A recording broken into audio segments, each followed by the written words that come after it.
ताप्ती नदी के किनारे बसे अमरपुर गांव में शाम 7 बजे के बाद कोई जंगल के रास्ते से नहीं गुजरता था, क्योंकि वहां भूतों का वास माना जाता था। एक दिन हरिया की पत्नी यशोदा नदी पार गई और लौटते लौटते रात के 8 बज गए। तब उसने देखा कि नाव वाला मल्लाह जा चुका है और उसे समझ नहीं आया कि वह कैसे नदी पार करे।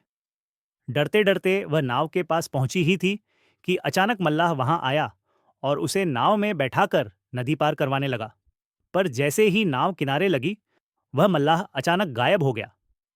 यशोदा अकेली जंगल में आगे बढ़ी तो उसने वही मल्लाह गांव की ओर जाते देखा, लेकिन उसका चेहरा भयानक और आंखें लाल थीं।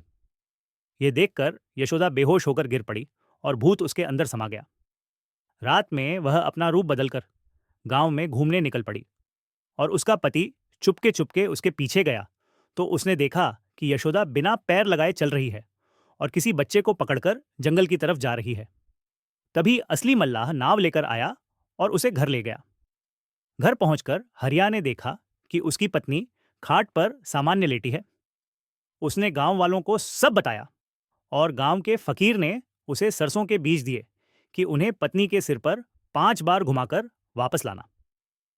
हरिया ने ऐसा ही किया और रात को जब फकीर बड़ा अलाव जलाकर बैठा था, तभी यशोदा पर सवार भूत वहां पहुंचकर फकीर पर हमला करने लगा।